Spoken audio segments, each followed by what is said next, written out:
You can roughly locate any community in the world, somewhere along a scale running all the way from democracy to despotism. One to the democracy end, another somewhere in the middle, and a third. Let's find out about despotism. This man makes it his job to study these things. Well, for one thing, avoid the comfortable idea that the mere form of government can of itself safeguard a nation against despotism. Germany, under President Hindenburg, was a republic. And yet in this republic, an aggressive despotism took root and flourished under Adolf Hitler. When a competent observer looks for signs of despotism in a community, he looks beyond fine words and noble phrases. For which it stands, one nation, indivisible, with liberty and justice for all.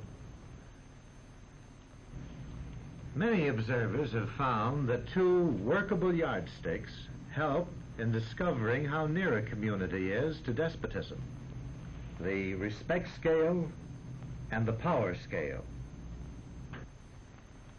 A careful observer can use a respect scale to find how many citizens get an even break.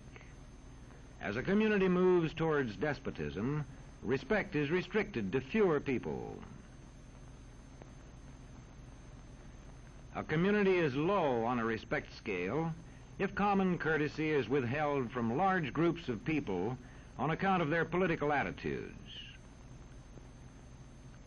If people are rude to others because they think their wealth and position gives them that right, or because they don't like a man's race or his religion.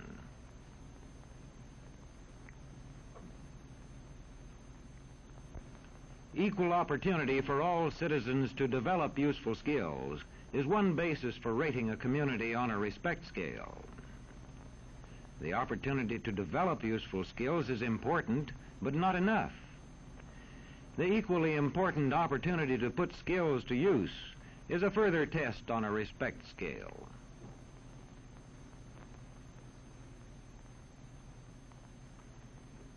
A power scale is another important yardstick of despotism. It gauges the citizens' share in making the community's decisions. Communities which concentrate decision-making in a few hands rate low on a power scale and are moving towards despotism. Like France under the Bourbon kings, one of whom said, "The state, I am the state."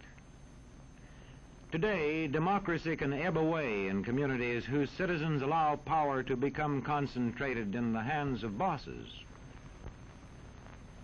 What I say goes, see? I'm the law around here. The test of despotic power is that it can disregard the will of the people. It rules without the consent of the governed. Look beyond the legal formalities of an election in measuring a community on the power scale to see if the ballot is really free. If the citizens can vote only the way they're told, a community approaches despotism.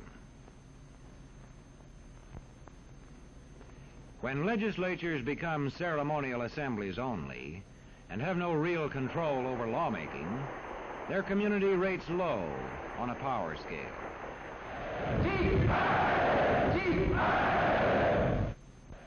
In a downright despotism, opposition is dangerous, whether the despotism is official or whether it is unofficial.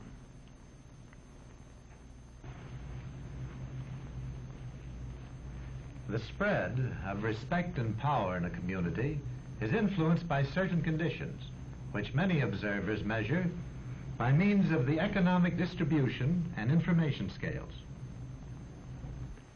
If a community's economic distribution becomes slanted, its middle-income groups grow smaller, and despotism stands a better chance to gain a foothold. Where land is privately owned, one sign of a poorly balanced economy is the concentration of land ownership in the hands of a very small number of people.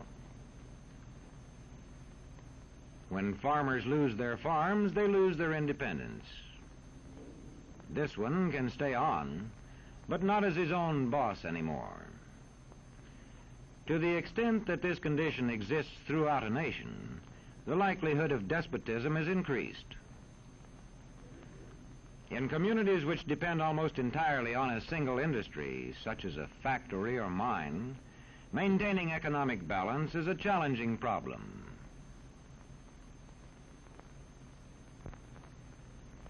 If this condition exists over the nation as a whole, so that the control of jobs and business opportunities is in a few hands, despotism stands a good chance.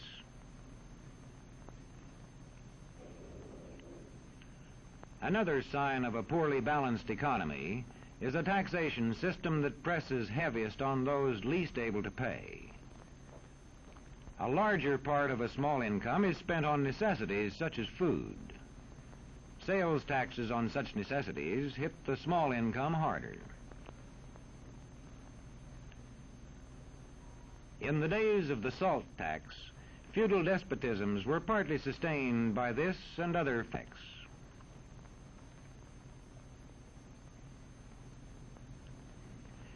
A community rates low on an information scale when the press, radio, and other channels of communication are controlled by only a few people, and when citizens have to accept what they are told. In communities of this kind, despotism stands a good chance. See how a community trains its teachers. Bear this in mind. Young people cannot be trusted to form their own opinions. This business about open-mindedness is nonsense. It's a waste of time trying to teach students to think for themselves. It's our job to tell them. And when teachers put such training into practice, despotism stands a good chance. These children are being taught to accept uncritically whatever they're told. Questions are not encouraged. How can you ask such a question? Have you got a textbook? Yes, ma'am. Does it say here that our law courts are always just? Yes, ma'am. Then how dare you question the fact? Sit down. And so we aren't surprised when... But it must be true. I saw it in this book right here. And if books and newspapers and the radio are efficiently controlled, the people will read and accept exactly what the few in control want them to. Government censorship is one form of control. A newspaper which breaks a government censorship rule can be suspended.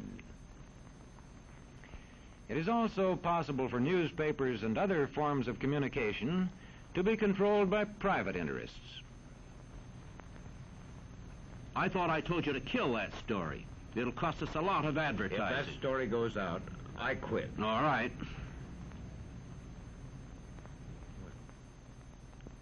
What sort of community do you live in? Where would you place it on a democracy-despotism scale? To find out, you can rate it on a respect scale and a power scale. And to find out what way it is likely to go in the future, you can rate it on economic distribution and information scales. The lower your community rates on economic distribution and information scales, the lower it is likely to rate on respect and power scales, and thus to approach despotism.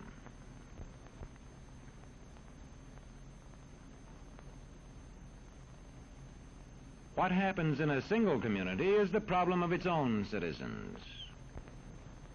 But it is also the problem of us all, because as communities go, so goes the nation.